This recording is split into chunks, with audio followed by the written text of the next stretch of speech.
जय हिंद एवरीवन। आइए जानते हैं कि जो कैलकुलस है, कैलकुलस यूनिट है जिसमें जो फर्स्ट चैप्टर रहता है वो आता है डोमेन एंड रेंज। आपको बता दें ये air force NDA air force and navy SSR के लिए है। इसमें जो फर्स्ट चैप्टर आता है वो आता है domain and range, and second आता है लिमिट, थर्ड आता है क्वांटिटी, एंड फोर्थ आता है डिफरेंशिएशन। और जो फिफ्थ नंबर पर आता है use of differentiation, maxima and minima और टेंजेंट ऑफ स्लोप। इसमें जो सिक्स नंबर पर आता है वो आता है increasing and decreasing function. Increasing and decreasing function आते हैं जो इसे आईएनसी और डीसी भी बोलते हैं। सेवेंथ नंबर पर आता है indefinite integration, and eighth number पर आता है वो आता है डेफिनेट इंटीग्रेशन। नाइन्थ पर आता है यूज ऑफ इंटीग्रेशन, और टेंथ पर आता है मोस्ट इंपोर्टेंट डिफरेंशियल इक्वेशन। इसको हम कैलकुलस की जो इन पूरे चैप्टरों को, इन 10 चैप्टरों को हम 7 डे में कवर करने वाले हैं। इसमें एनडीए में अच्छा वेटेज आता है इसका 28 से 30 क्वेश्चन आते हैं, एयरफोर्स में 7 से 8। चलिए जानते हैं आइए फर्स्ट चैप्टर को इसमें हम सॉल्व करते हैं। इसमें फर्स्ट चैप्टर है डोमेन एंड रेंज। डोमेन क्या होता है चलिए जानते हैं।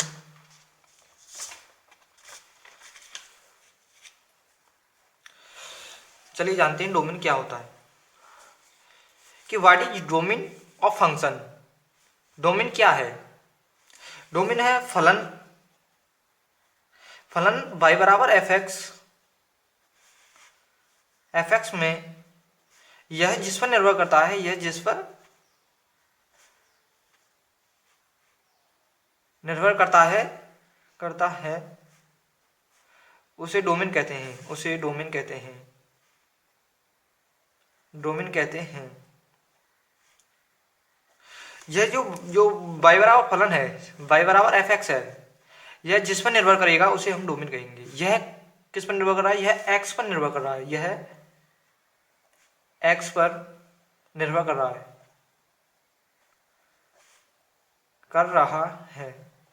तो यह क्या है? इसका डोमेन है। x क्या है? इसका डोमेन है। अब डोमेन की बात की जाए कि यह जिस पर निर्भर करता है उसे हम डोमेन कहते हैं। अब इसको हम ज्ञात कैसे करते हैं? इन find the domain of function, जिसमें हम जो फर्स्ट केस आएगा, जो फर्स्ट केस के क्वेश्चन पूछे जाएंगे वो पूछे जाएंगे y बराबर 1/f(x) दिया है आपको, इस प्रकार का कोई क्वेश्चन दिया है y बराबर 1/f(x), तो इसको सॉल्व कैसे करेंगे? यानी f x not equal to क्या होना चाहिए? 0। F x not equal to 0 होना चाहिए। चलिए एग्जाम्पल के माध्यम से समझते हैं। एक एग्जाम्पल देखते हैं। यदि y बराबर 1/x-1 है, तो हमने सीखा था कि ये क्या है? ये तो है फंक्शन एफ एक्स है, एफ एक्स दिया है, तो एफ एक्स क्या होना चाहिए? नॉट इक्वल टू क्या होना चाहिए? 0। तो रख दीजिए x-1 नॉट इक्वल टू 0, तो x नॉट इक्वल टू क्या होना चाहिए? 1। यानी इसका आंसर हो जाएगा जो x बिलोंग्स टू रियल -1 नहीं होना चाहिए, बाकी कुछ भी हो, इसका आंसर हो जाएगा। अब इसके बाद जो सेकंड केस के क्वेश्चन पूछे जाते हैं वो पूछे जाते हैं कि यदि एफ एक्स इक्वल टू दिया है अंडर रूट में g x, f x equal to under root में हमको दिया है जी एक्स दिया है, तो इसको सॉल्व करने के लिए हमको 2 पॉइंटों को ध्यान रखना है कि जो जी एक्स है, g x not equal to होना चाहिए नेगेटिव, जी एक्स नेगेटिव नहीं होना चाहिए, and g x greater than या इक्वल 0 होना चाहिए। इन पॉइंटों को ध्यान रखना है। एग्जाम्पल करते हैं। चलिए एक एग्जाम्पल लेते हैं। यदि f x greater than x है, f x greater than x है, तो इसमें हमको एक्स ग्रेटर देन इक्वल या 0 होना चाहिए। यानी इसका आंसर आ जाएगा x बिलोंग्स टू 0 से इन्फिनिटी तक, यानी 0 भी है और इन्फिनिटी तक कुछ भी हो सकता है, 0 से नीचे नहीं होगा, 0 से नीचे नहीं होगा। एक और एग्जांपल देते हैं। यानी एफ एक्स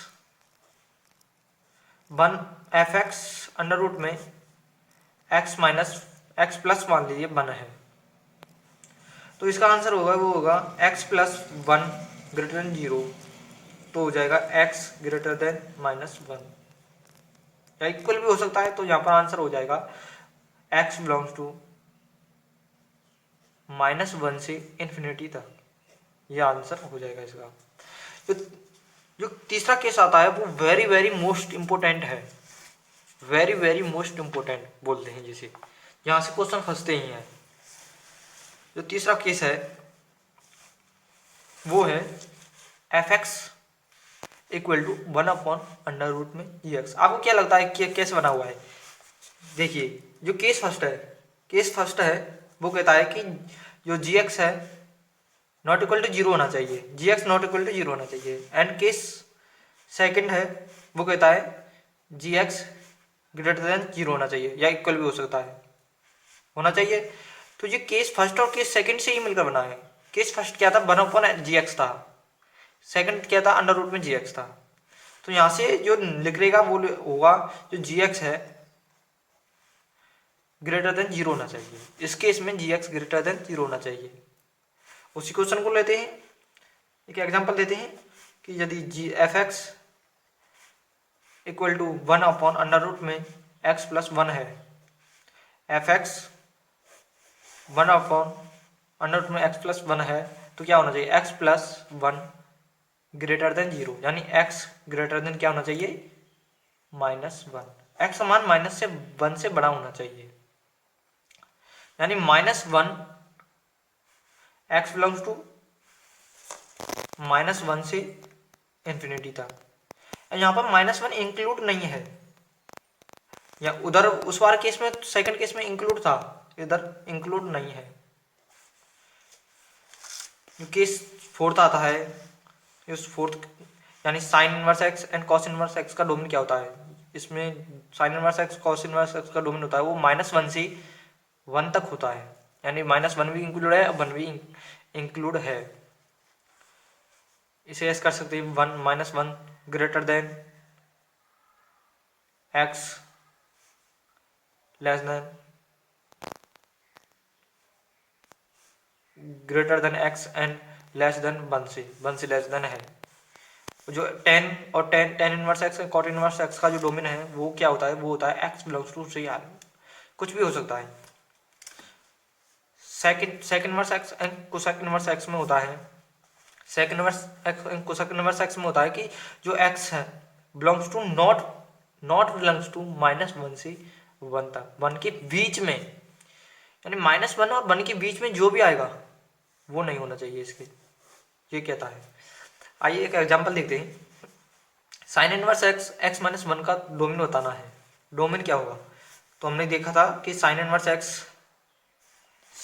एक्स है जो होता है -1 greater then x -1 less than 1।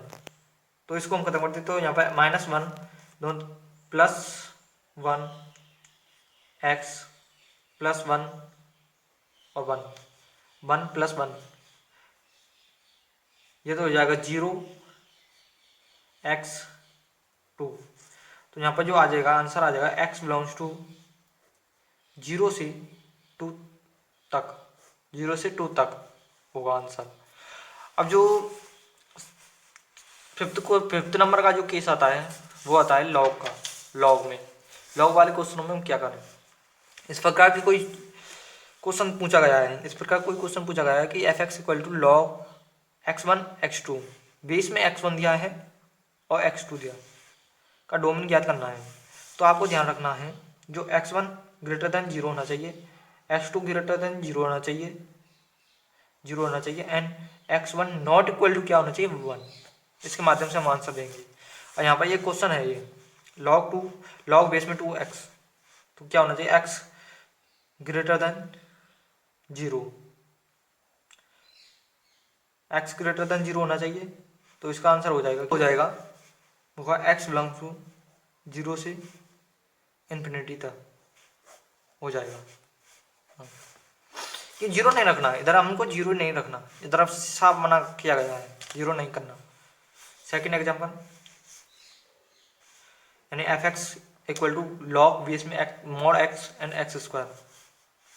तो यहाँ पर हमको करना है कि जो मॉड एक्स है ग्रेटर देन क्या होना चाहिए, नॉट इक्वल टू क्या होना चाहिए, 1 होना चाहिए, 1 के बराबर नहीं होना चाहिए जी। तो x not equal two plus minus 1 and मैं एक्स प्लस 1 और एक्स स्क्वायर ग्रेटर देन क्या होना चाहिए, 0, यानी एक्स क्या आएगा, क्या आ जाएगा, एक्स बिलोंग्स टू आ जाएगा रियल। तो इसका आंसर होगा वो होगा x belongs to real minus -1 और +1 होना चाहिए, नहीं होना चाहिए। अब रेंज